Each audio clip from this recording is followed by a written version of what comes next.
बिहार में सीटों का समीकरण क्या है, पहले आइए आपको वो बताते हैं। दरअसल बिहार में जो सीटों की स्थिति है अभी वो देखिए किस तरह से, एक सीट खाली है, बहुमत का आंकड़ा 122 है और कुल सीटें 243 हैं।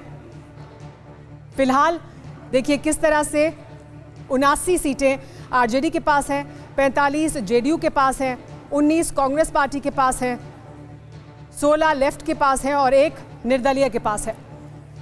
तो ये 160 का आंकड़ा हो जाता है। हालांकि 164 का समर्थन पत्र दिया गया है, यानी 4 विधायक हम के भी समर्थन दे रहे हैं, ऐसा प्रतीत होता है जो चिट्ठी सौंपी गई है राज्यपाल को। लेकिन राहुल देव जी, बड़ा सवाल यह है कि नीतीश कुमार सरवाइव करते हैं और वो सबकी जरूरत भी है। बीजेपी भी उन्हीं के साथ गठबंधन करती है। बीजेपी को भी विकासवाद अगर दिखाना है तो नीतीश कुमार का चेहरा चाहिए। अगर आरजेडी को भी अपने दाग धोने हैं और साथ में लाना है सुशासन कुमार को, तो उनके लिए भी वो फायदेमंद है। नीतीश कुमार ने अपने आप को इस तरह से राजनीति में फिट किया है कि वो सरवाइव भी करते हैं और वो जरूरत भी बने हुए हैं। क्या आप इससे इत्तेफाक रखते हैं?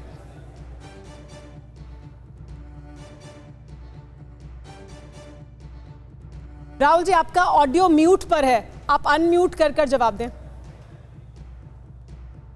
हाँ जी जी, देखिए, नीतीश कुमार ने पिछले 20 साल से 25 साल से अपना कद ऐसा बना लिया है कि उसके बराबर कोई किसी भी पार्टी में नेता किसी और पार्टी के पास है नहीं। उन्होंने अपनी छवि को बेदाग रखा है। आप जेडीयू पर तमाम बातें कह सकते हैं, आप बाकी लोगों पर कह सकते हैं, लेकिन आप नीतीश पर इस तरह के कोई बात कहना उनके लिए कठिन होगी। सुशासन की एक छवि उन्होंने सफलतापूर्वक बनाई। हालांकि वो पिछले कुछ सालों में कितनी सही है कितनी गलत, ये एक अलग प्रश्न है, लेकिन ये बात सही है कि सबको जरूरत महसूस होती है उनकी। बावजूद इसके कि धीरे धीरे उनकी पार्टी का महत्व और उसका वोट शेयर भी कम होते रहे।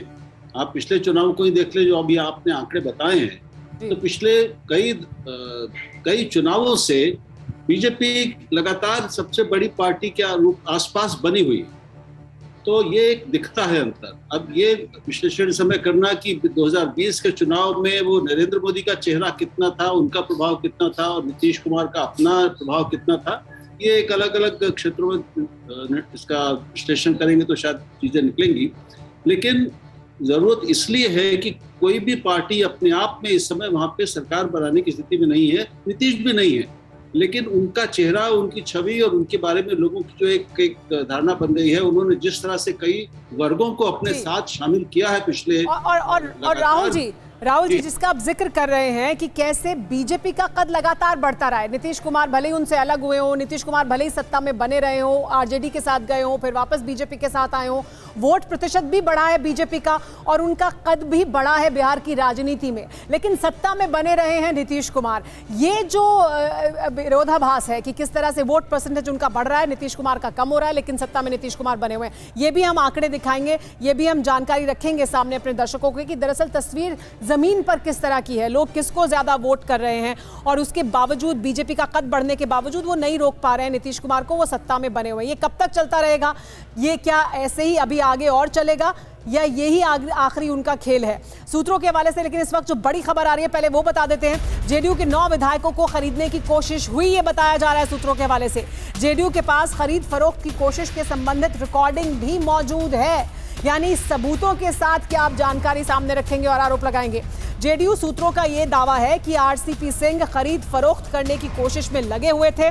जेडीयू सूत्रों के मुताबिक 8 विधायक और 1 मंत्री को खरीदने की कोशिश की गई थी। जल्दी ही इनमें शामिल लोगों के नामों की जानकारी पटना में जेडीयू आला कमान द्वारा दी जाएगी। यानी एक ऑडियो रिकॉर्डिंग भी मौजूद है जिसमें जेडीयू के 9 विधायकों को खरीदने की कोशिश की जा रही थी। इस्तीफा देने के बाद ये जानकारी दी गई है, बताया गया है कि कैसे खरीद फरोख्त की कोशिश हो रही थी और आरसीपी सिंह खरीद फरोख्त करने में लगे हुए थे। ये बड़ा आरोप, क्योंकि आरोप यही लगाया जा रहा है जेडीयू की तरफ से, लेकिन अब इसको लेकर इस तरह की जानकारियां भी सामने आ रही हैं जिसमें बताया जा रहा है कि इस तरह की एक ऑडियो रिकॉर्डिंग भी मौजूद है। डॉक्टर धनंजय गिरी जी, सबूत भी सामने रख दिए जाएंगे ऐसा बताया जा रहा है सूत्रों के हवाले से। सुमेहरा जी, न जाने कैसे कुछ लोग आईने में अपना अक्स देखते हैं। आरसीपी सिंह है कौन? आरसीपी सिंह थे कौन? आरसीपी सिंह नीतीश कुमार जी के साथ लंबे समय से साय की तरह उनके साथ रहे, उनके साथ काम किया, उनके अधिकारी के तौर पे भी रहे, मित्र के तौर पे भी रहे, पार्टी अधिकारी के तौर पे भी रहे, उनके पार्टी के राष्ट्रीय अध्यक्ष रहे, उनके पार्टी के कोटे से मंत्री रहे, और आज उनको उनका भ्रष्टाचार दिख रहा है, वो क्या खरीद रहे हैं, क्या फरोख्त रहे हैं, वो जेडीयू के आदमी रहे थ्रू आउट नीतीश जी के। वो तो महाराष्ट्र में एकनाथ शिंदे भी शिवसेना के आदमी थे, शिवसेना के कोटे से मंत्री थे, शिवसेना के बड़े नेता थे, लेकिन टूट गई ना शिवसेना। यही तो आरोप लगा रही है जेडीयू। देखिए, आरोप लगाने को तो आप कुछ भी लगा सकते हैं। आप लालू जी का एक ट्वीट उठाकर देखिए, लालू जी ने कहा था कि नीतीश कुमार सांप है, हर 2 साल पे केचुल छोड़ देते हैं। ये लालू जी का ट्वीट है नीतीश जी के बारे में। ये पलटू चाचा कहने वाले तेजस्वी जी हैं। तेजस्वी के भ्रष्टाचार का सबूत मांगने के लिए नीतीश कुमार ने सरकार छोड़ी थी कि तेजस्वी से उन्होंने सवाल किए थे, क्या उन सवालों के जवाब मिल गए? क्या उन प्रश्नों को हल कर दिया गया? क्या बिहार की जनता की रोटी पर प्रश्न, बिहार के सवाल पर प्रश्न, बिहार के विकास के प्रश्न क्या सब हल हो गए? नीतीश कुमार जी का एक ही काम है, समीकरण बैठाना, कोई सिद्धांत नहीं। कोई सिद्धांत की राजनीति सुमेरा जी अगर कर रहे हो तो बताएं आप मुझे। ये बड़ी बात है। हमारे साथ और शाहीन साहब, बड़ा सवाल देखिए ये कि सिद्धांत की राजनीति नहीं, दरअसल कुर्सी की राजनीति क्या करते हैं नीतीश कुमार। क्योंकि अगर जेडीयू को एक बार ये मान भी लिया जाए कि अगर जेडीयू को तोड़ने की कोशिश हो रही थी या जेडीयू को अपमानित किया जा रहा था और इस गठबंधन से बाहर निकलना था, तो फिर गठबंधन कर किसके साथ रहे हैं अब? आरजेडी के साथ, जिन पर यही भ्रष्टाचार के बड़े बड़े आरोप लगाकर तेजस्वी यादव पर आप गठबंधन से बाहर आए थे, तो उनके साथ जाने की क्या जरूरत है? इस्तीफा दे दें, हम क्या वापस चुनाव के मैदान में चले जाएं। जनदार देखिए, मैंडेट उनका मिला था और हम लोग वहां पर इनकार नहीं करते। गलतियां किससे भी होती, गलतियां तेजस्वी यादव जी से भी हुई, हमसे भी हुई, उन्होंने भी काफी चीजें की, हमने भी की। तो बट हमने तो कह दिया ना। देखिए, आज हम क्या बता रहे हैं आपको कि जैसे भी आप बता रहे हैं कि आरसीपी सिंह कौन था, लेकिन आरसीपी सिंह को मिनिस्टर किसने बनाया था? उसको प्रधानमंत्री ने इनवाइट किया, उसको मंत्री बनाया। तो किसके कहने पर बनाया? थोड़ी हमारे कहने पर बनाया था। तो काफी सारी चीजें हो रही थी। अभी आप देखेंगे आगे आगे क्या होता है। अभी आने वाले 2-3 दिनों में काफी सारी चीजें सामने आ जाएंगी और जिससे पूरे बिहार की जनता और देश को पता चलेगा कि क्या क्या हो रहा था पीछे।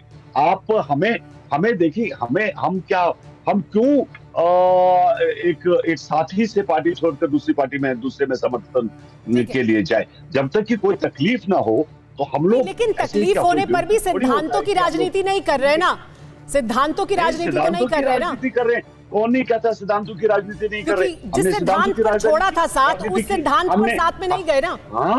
आरजेडी का साथ किस सिद्धांत पर छोड़ा था? भ्रष्टाचार के आरोप। क्या बता रहा है कि गलतियां होती है लोगों से, गलतियां हमसे भी हुई, गलतियां उनसे भी हुई, जिनको हम दूर करना चाहते हैं और जो दूर हुई भी। लेकिन हम क्या बता रहे हैं बार बार कि आप दोस्त भी मनाओगे, हाथ भी मिलाओगे, पेट पे छुरा भी लगाओगे, ये 3 चीजें नहीं चलती है साथ। ठीक है।